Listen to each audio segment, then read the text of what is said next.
Have you ever wondered what the Terava Skrama 200 would work like in the kitchen? If you're interested, keep watching. Does the Terava Skrama 200 work well in the kitchen? No, of course it doesn't. It wasn't designed for that. However, the Terava Skrama 200 chef knife really does perform well in the kitchen.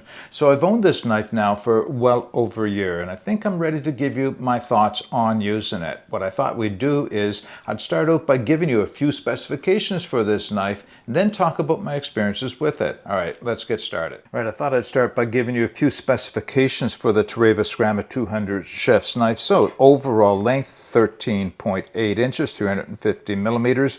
The weight 6.17 ounces or 175 grams. I will tell you, because of its design and balance, it feels much lighter in the hand, although even that's not all that heavy. The blade length is 7.7 inches, 195 millimeters. The blade width from top to bottom is 2.24 inches or 57 millimeters. Now the blade thickness, very thin, 2 millimeters, and it has a 2-degree grind from the top all the way down. It is full flat grind, and a 25-degree secondary bevel. Now the steel is Bowler N690 stainless steel, hardened to 59 on the Rockwell scale. It has the traditional Terava Skrama molded handle, and they are made in Finland. Now, Varusteleka sells this knives along with all the other Terava knives, but I purchased this one myself. This was not sent to me for review, and the reason for purchasing it is, well, I had been looking at it for a few years. They offered it on and off, and they offered it in different variations. Mostly it was done in carbon steel with a coating on it, and then they went to their stainless steel. Now, I spoke to them about that, why they made the change up, and one, they felt that the coated carbon steel blade just didn't work out well as a kitchen knife. And they went to the N690 with some trepidation, because they said this was really hard in production, really hard to manufacture. It was really ran through the equipment. The N690 steel is a great steel. It's actually one of the best choices in terms of a kitchen knife steel, in stainless steel, of course, but it is hard on the belts, the grinding and the like. But they did decide to go with this. Now, they only offer this in relatively small quantities at a time. At any given time, when you check on the Varusteleka website, they may be out of stock. But if you put your name in for it for notification when it's restocked, then of course you'll get a shot at purchasing one. I wanted this knife. I didn't have a really good kitchen knife, and I thought, I'm so used to the quality of the Terava Skrama outdoor knives that I took a chance on it, and this has become our primary use knife in the kitchen. This does almost everything that a good size knife can possibly do. I'll show you a few of the design features in a moment's time. What I thought I would do, though, of course, is bring in the original Terava Skrama outdoor knife, the 200 millimeters in length, just to give you an idea. Now, they're in no way identical, but they do share some commonalities, as you can see. Obviously the blade length, obviously the Skrama type of a blade on the front here, and the handles. The handles are virtually identical, and they all have the hole in it, right? But that's the only things that they have in common. Obviously, when you look at the blade thickness, they're two very, very different knives and for different purposes. But I just thought I'd show you that. Now, unlike the Skrama, the chef's knife did not come with a sheath, and I did not want to just leave this in the drawer with the other knives, and it wouldn't fit in a knife block that I had. So I just made a very simple thermo-plastic sheath from a piece of PVC piping, and just virtually heated it and pushed it down with my hands until it fit. And it gives me, you know, protection for use in the drawer, so it doesn't get chipped or damaged anything, and no one cuts their hands taking it out. So that's what that's all about there. Now, I will tell you that this knife does take a bit of work to sharpen when it gets dull. So the trick obviously is not to let it get dull. So quite often, you know, after a few uses, I'll put it on the ceramic rods and then quickly on the strop, and it keeps it in good shape. So you shouldn't have to do any real putting to stones with this knife if you maintain it that way. Now, there are a few other caveats to talk about. One is the fact that this is, well, as far as Varusteleka says, don't put this in the dishwasher. And it's not because of the steel, it's because of the handle. You just don't want the heat on the handle over time degrading the quality of the handle. So we hand wash this just to be sure. Okay, what I want to do is just quickly show you some of the features, not so much in action cutting food, but what it would be used for and how it would be used for cutting food and why this works out so well. So in preparation for this video, I'd considered bringing out all kinds of foods and going through them as you might in a meal prep, but decided against that because it's really what that demonstrates is a couple things. It demonstrates the skill of the person using the knife, and it demonstrates how sharp the knife is. And well, first off, the knife is plenty sharp, but the skill of the person using it, well, that's what's in question here, right?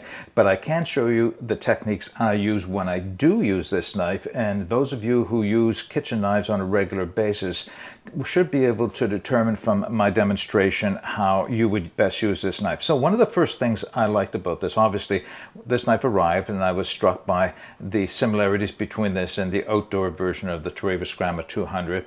And obviously, the number one is the handle. And I wondered, how would this handle translate into a kitchen knife? Because you don't need a thermoplastic grip on a kitchen knife. That's more of a functional thing for the outdoors, and we know exactly how comfortable that is and functional it is in the outdoor versions of the knife.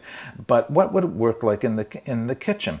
Well, I'll tell you, I was actually very surprised for a couple of reasons. For the same reasons this is a good choice for an outdoor knife, makes it a good choice for a kitchen knife. Comfort. You are going to be using this knife quite extensively here in the kitchen, maybe in not the same heavy-duty application, but you're still going to be using it, and you could end up with hands that are either wet, that's very common, or greasy, depending on what type of food you're cutting. And the grip will still work for you under those conditions. Other knives may turn a little slippery, so you can look really nice with some nice polished handles made of different materials.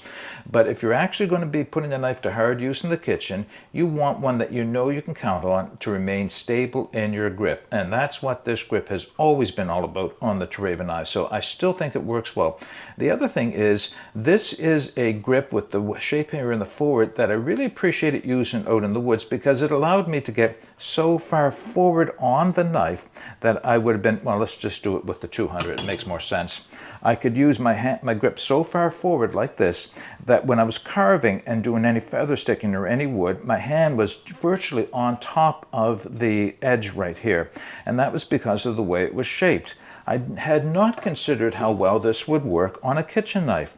Well, it's not so much getting all the way forward like you would for the outdoor knife, it's more about the pinch grip. And this knife is perfectly designed, the handle that is perfectly designed for the pinch grip. Your primary way of holding a knife in the kitchen, chef's knife that is using it with the pinch grip. And when you hold it there in that pinch grip, it is perfectly balanced in the hand. Again, something that if you're going to be using this knife for a long period of time is really going to make a difference. So right on, you know, good job. It didn't think it would translate well into the kitchen, but it does very, very well. Okay, so the chef's knife is the primary knife that most cooks will turn to when they're using it. It doesn't do everything that you're going to do, but it does a lot of the things. One of the things you want of your knife is to be able to chop. Now, it's 2mm blade. It's less than 7 ounces in weight. This is not a cleaver. This is not something you're going to use for chopping large pieces of meat or cracking through bones and that type of thing. But you can do chopping on a cutting board very well with this knife. And the N690, Bowler N690 steel is well designed and heat treated just for that reason. That's the reason why they chose it, because of its edge stability. So even though it's not heavy, you can still do chopping. And that's aided by this continuous curve. Because what happens is, no matter where the blade comes in contact with the food you're cutting or the board itself, it's going to be above or below the rest of the blades. In other words, you have first contact with a smaller portion of the blade, which will lead to it cutting through the food in chopping. Same thing applies to when you're using the knife on the board for cutting vegetables up. So if you have your vegetables and you're running it through the knife works really well in that rocking motion as you run your vegetables through, either in that rocking motion or in a drag. And that's the other thing this does, the tip. drags so well through. So when you're using a draw knife cutting through meat, that's probably where I find I need to use it most, is cutting through meat. It does a really good job of that type of cutting as well. And the last thing is, quite often, is you've cut up some vegetables, you might have a line of carrot or onion or whatever it is you cut up. You have a nice broad blade that you can collect it up on and then transfer it into your pan or your pot or dish or wherever it is waiting for you to put it in. So it does the cutting really well.